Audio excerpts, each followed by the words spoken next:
이제는 지방선거입니다. 지방선거 대진표가 속속 이제 나오고 있습니다. 자, 이런 가운데 민주당 상황 좀 먼저 짚어보면요.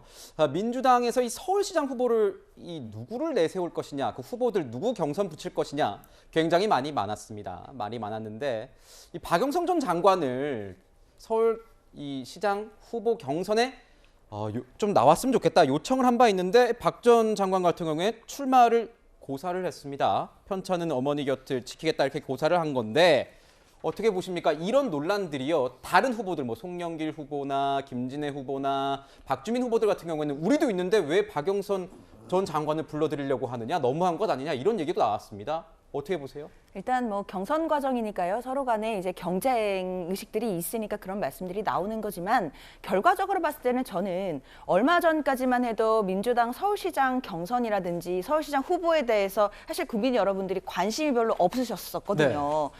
그런데 그래도 이제 송영길 대표고 전 대표가 이제 불쏘시개가 되겠다라고 하면서 어떤 출마 선언도 하고 뭐 박주민, 김진애 그리고 이제 박영선 전 장관은 결국에는 출마는 안 하시게 됐지만 계속 이름이 오르내리면서 어느 정도 민주당 서울시장 경선에 대해서 좀 붐업도 되고 흥행은 좀 된 것이 아닌가라는 오히려 언론이나 이 여론에 관심을 받게 됐다 이 네, 사안으로. 그런 부분에서는 분명히 뭐 이것을 의도하고 뭐 이런 절차가 진행된 것은 아니었겠지만 네. 결과적으로 봤을 때는 관심도를 끌었다는 측면에서 또 그래도 긍정적인 부분은 분명히 있는 것 같습니다. 그리고 이제는 박영선 전 장관은 또 이제 어머니의 이제 그 병환과 관련해서 이제 간호를 하셔야 된다는 또 그런 또 효심어린 그런 또 이유로 불출마를 하시게 되니까 나머지 세 분께서 경선을 잘 치르셔서 이번 또 경선도 또 흥행을 하고 또 본선에 나아간다면 또 서울시장 선거가 굉장히 민주당으로서는 어려운 선거긴 하지만 또 전력을 다해서 또 국민들께 다가간다면 또 다른 또 결과가 나올 수도 있지 않을까라는 생각도 또 들고 있습니다.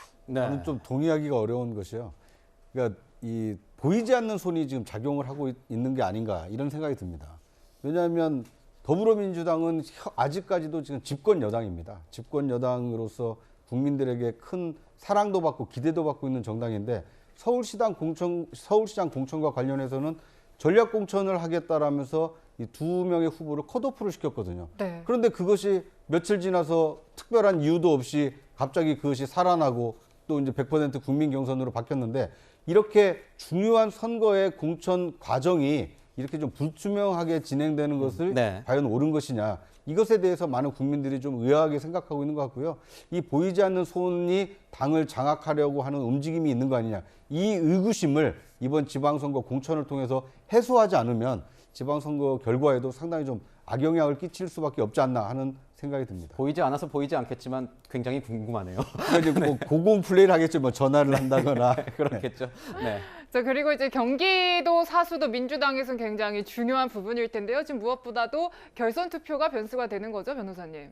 네, 그렇습니다. 일단은 아무래도 평가를 받기에는 김동연 대표가 그 좀 후보로서 가장 좀 유력하다라는 평가가 내부적으로 외부적으로 많이 나오고 있기는 나오고 합니다. 있죠. 예. 네. 근데 만약에 이제 결선을 가게 된다면 또 어떻게 될지 모른다라는 얘기들도 나오고 있는데요. 네. 사실 경기도 지금 경선 자체도 지금 국민의힘은 지금 김은혜 후보가 지금 정해진 정해졌죠. 상태이고 그다음에 지금 민주당이 이 경선이 되게 뜨겁게 지금 시작이 되고 있기 때문에 이런 부분에서는 선거 전략적으로 봤을 때도 본선에 갔을 때 좀 더 흥행할 수 있는 요소들이 있기 때문에 뭐 결선 투표까지 가서 어떤 후보가 또 되더라도 아무래도 김은혜 후보와는 누가 나오더라도 또 경쟁력 있는 후보가 되지 않겠냐라는 또 민주당의 판단은 있습니다. 그렇습니다. 지금 보면 민주당으로서는 이 이재명 전 지사가 저번 대선에서 47만 표 정도로 지금 윤당 선인을 여기서 꺾었죠. 그래서 이 후보들 전부 다 내용이 얘기하는 거 보면 이재명 후보와 관련된 어떤 정책을 계승하겠다, 뭐 이재명 지키겠다, 뭐 이렇게 얘기하는 후보들이 많이 있는 것 같습니다. 뭐 관심 가지고 지켜보시면 좋을 것 같고요.